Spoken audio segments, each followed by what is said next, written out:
شام کے شہر دمشق میں ایک نوجوان لڑکی روزانہ اکیلی یونیورسٹی جاتی تھی۔ اس یونیورسٹی میں اس کا والد ایک ڈپارٹمنٹ کا انچارج تھا۔ ایک دن چھٹی کے فوراً بعد اچانک بادل گرجنے لگے اور زوردار بارش ہونے لگی۔ ہر کوئی جائے پناہ کی تلاش میں دوڑ رہا تھا۔ ہماری اس کہانی کو آخر تک ضرور سنیے گا۔ سردی کی شدت بڑھنے لگی، آسمان سے گرنے والے اولے لوگوں کے سروں پر برسنے لگے۔ یہ لڑکی بھی یونیورسٹی سے نکلی اور جائے پناہ کی تلاش میں دوڑنے لگی۔ اس کا جسم سردی سے کانپ رہا تھا، لیکن یہ نہیں جانتی تھی کہ اسے پناہ کہاں ملے گی۔ جب بارش تیز ہوئی تو اس نے ایک دروازہ بجایا۔ گھر میں موجود لڑکا باہر نکلا اور اسے اندر لے آیا اور بارش تھمنے تک اپنے گھر میں رہنے کی اجازت دے دی۔ دونوں کا آپس میں تعارف ہوا تو معلوم ہوا کہ لڑکا بھی اس یونیورسٹی میں پڑھتا ہے جہاں وہ خود زیر تعلیم ہے اور اس شہر میں اکیلا رہتا ہے۔ ایک کمرہ، برآمدہ اور باتھ روم اس کا کل گھر تھا۔ نوجوان نے اسے کمرے میں آرام کرنے کو کہا اور اس کے پاس ہیٹر رکھ دیا اور کہا کہ کمرہ جب گرم ہو جائے تو وہ ہیٹر نکال لے گا۔ تھوڑی دیر لڑکی بستر پر بیٹھی کانپتی رہی۔ کمرہ گرم ہونے پر اسے نیند آ گئی تو یہ بستر پر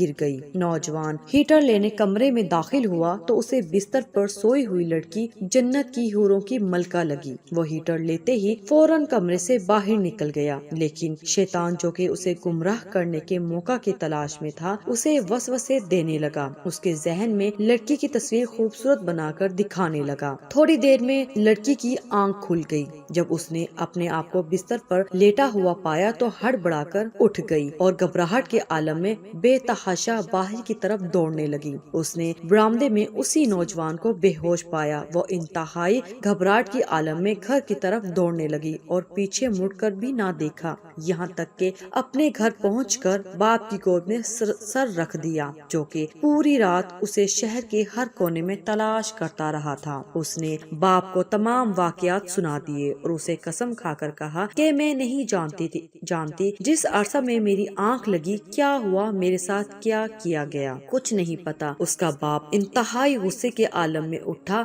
اور یونیورسٹی پہنچ گیا اور اس دن غیر حاضر ہونے والے طلبہ کے بارے میں پوچھا تو پتہ لگا کہ ایک لڑکا شہر سے باہر گیا ہے اور ایک بیمار ہے، ہسپتال میں داخل ہے۔ باپ ہسپتال پہنچ گیا تاکہ اس نوجوان کو تلاش کرے اور اس سے اپنی بیٹی کا انتقام لے۔ ہسپتال میں اس کی تلاش کے بعد جب اس کے کمرے میں پہنچا تو اسے اس حالت میں پایا کہ اس کی دونوں ہاتھ کی انگلیاں پٹیوں سے بندھی ہوئی تھی۔ اس نے ڈاکٹر سے اس مریض کے بارے میں پوچھا تو ڈاکٹر نے بتایا جب یہ ہمارے پاس لایا گیا تو اس کے دونوں ہاتھ جلے ہوئے تھے۔ باپ نے نوجوان سے کہا کہ تمہیں اللہ کی قسم ہے، مجھے بتاؤ کہ تمہیں کیا ہوا ہے۔ باپ نے اپنا تعارف نہیں کروایا۔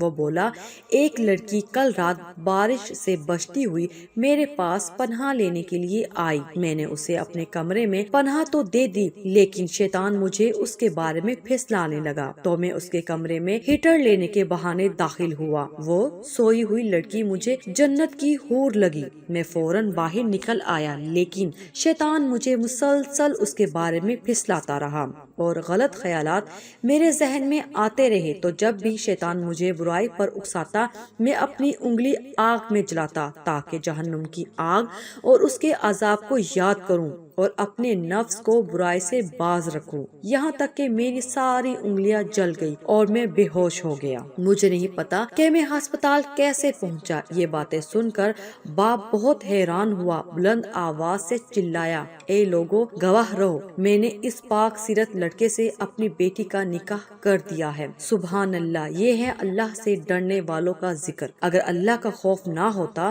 تو اس لڑکی کی عزت محفوظ نہ رہ سکتی۔ جو بھی لڑکا یا لڑکی ناجائز تعلقات قائم کرتے ہیں یا غیر شرعی دوستیاں یا محبتیں کرتے ہیں تو وہ اپنے اس برے فعل کو چھپانے کی حتی الامکان کوشش کرتے ہیں۔ وہ چاہتے ہیں کہ والدین ان کے کاموں سے بے خبر رہیں، حالانکہ وہ یہ جانتے ہیں کہ اللہ ان کے ہر فعل سے باخبر ہے، پھر بھی ان کے دل میں اللہ کا خوف پیدا نہیں ہوتا۔